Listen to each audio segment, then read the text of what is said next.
Bhopal cash कांड से जुड़ी बड़ी खबर मिल रही है, जहां सौरभ, शरद और चेतन से ईडी की पूछताछ जारी है। सौरभ, शरद, चेतन से 7 घंटे से पूछताछ जारी है। भोपाल के सेंट्रल जेल में ईडी की पूछताछ लगातार जारी है। तीनों आरोपियों से अलग अलग पूछताछ कर रही है ईडी की टीम। 3 अफसर अलग अलग सवाल जवाब कर रहे हैं। कार में मिले 54 किलो गोल्ड और 11 करोड़ कैश को लेकर यह पूछताछ बेहद महत्वपूर्ण मानी जा रही है।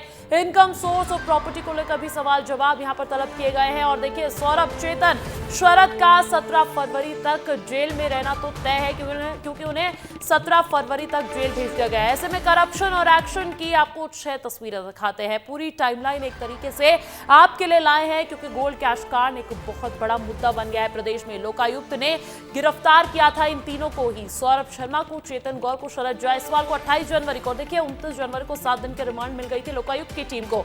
आरोपियों की कोर्ट में पेशी हुई 4 फरवरी को। लोकायुक्त ने यहां पर रिमांड बढ़ाने की मांग ही नहीं की।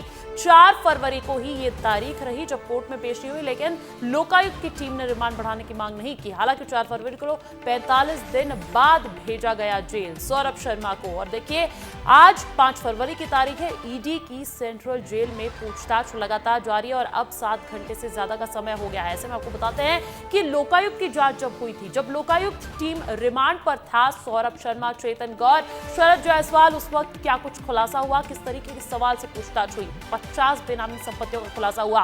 भोपाल, इंदौर, जबलपुर, ग्वालियर में प्रॉपर्टी का भी सवाल यहां पर पूछा गया। रिश्तेदारों के नाम पर संपत्तियां रजिस्टर्ड थी, ये भी जानकारी मिली। और असली रजिस्ट्रीज सौरभ के पास ही मिली। सौरभ से जुड़े 30 से ज्यादा लोगों को भी नोटिस यहां पर जारी कर दिया गया। अब ऐसे में ईडी की जहां जांच की जा रही है, तो ईडी किस एंगल से जांच कर रही है, किन मामलों पर जांच कर रही है, वो भी आपको विस्तार से बता देते हैं। भोपाल के केंद्रीय जेल में ईडी की पूछताछ लगातार जारी है। 5 अफसरों की टीम सौरभ से सवाल जवाब कर रही है, जिसमें 54 किलो सोना जो मिला था, 11 करोड़ कैश जो बरामद हुआ था, उस पर खास तौर पर सवाल किया जा रहा है। Income source, golden car, property की जांच भी की जा रही है। 23 करोड़ की संपत्ति भी जांच के दायरे में लाई गई है। ईडी की जांच अब लगातार जो है शुरू हो गई है। ऐसे में माना यह भी जा रहा है कि आईटी की भी आगे रिमांड मिल सकती है। आयकर विभाग की अलग पूछताछ उन तीनों से की जाएगी। हालांकि देखिए, कैश गोल्ड कांड मामले में आरोपी पूर्व आरक्षक सौरभ शर्मा, सहयोगी चेतन गौर और शरद जायसवाल से अब एनफोर्समेंट डायरेक्टोरेट पूछताछ कर रही है। और दोपहर 12 बजे से ही सेंट्रल जेल में ईडी के 3 अधिकारी पहुंचे हैं। तीनों आरोपियों से अलग अलग पूछताछ भी की जाएगी।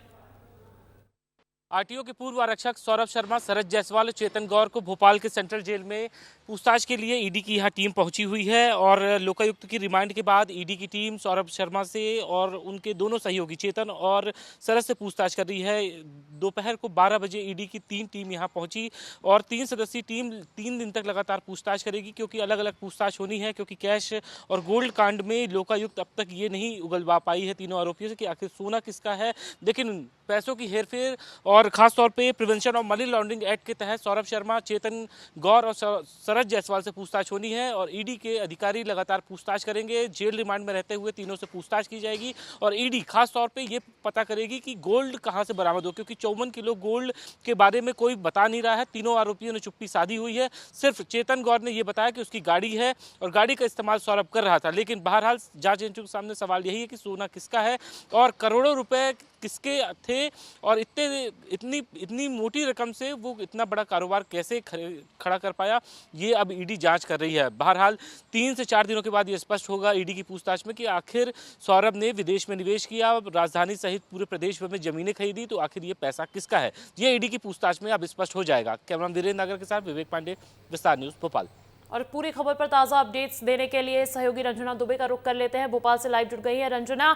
ईडी की पूछताछ काफी घंटों से जारी बताई जा रही है। ऐसे में कौन से ऐसे मुद्दे हैं, देखिए, क्योंकि गोल्ड कैश कांड है और गोल्ड कैश को लेकर ही आज ईडी की पूछताछ की जा रही है, ऐसी जानकारी मिल रही है। क्योंकि देखिए, लोकायुक्त की जो टीम ने पूछताछ की थी उसमें बहुत बड़े खुलासे हुए थे। ऐसे में ईडी की पूछताछ कहां तक पहुंची है?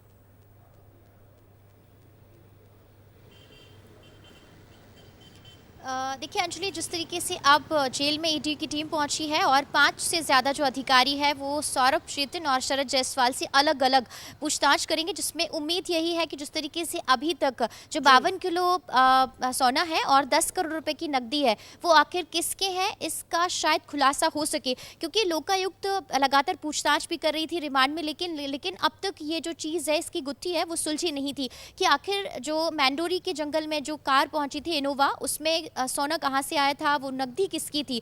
तो अब इसी पहेली को सुलझाने में जो ईडी की टीम है वो जुटी हुई है। और एक और बात, जो ड्राइवर का सुराग अब तक नहीं मिला था कि आखिर जो गाड़ी कौन चला रहा था, तो इसका कनेक्शन किससे था। और जहाँ तक इसमें इससे पहले ये सारी बातें भी खड़ी हुई थी कि जो कनेक्शन है वो कई बड़े नेताओं से इसमें जुड़ा हुआ है। लेकिन जब लोकायुक्त की टीम ने पूछताछ की थी तो उसमें सौरभ, चेतन और शरद तीनों ने ही जांच में किसी भी तरह से कोई सहयोग नहीं किया था और बयानों में कोई जो मैच नहीं समझ आ रहा था। और यही वजह है कि अब ईडी पूछताछ कर रही है और उम्मीद यही है कि शायद अब जब हालांकि तीनों गौर से करने अलग वाली अलग बात ये बातचीत भी होगी है तो कि उसके बाद जो लोकायुक्त को बयानों अपने में मिलाया सवालों जाएगा और उसमें ये का देखा जवाब जाएगा कि खास आखिर करके खास तौर पर मिला नहीं, लेकिन बावजूद उसके रिमांड बढ़ाई नहीं गई, रिमांड की मांग ही नहीं की गई।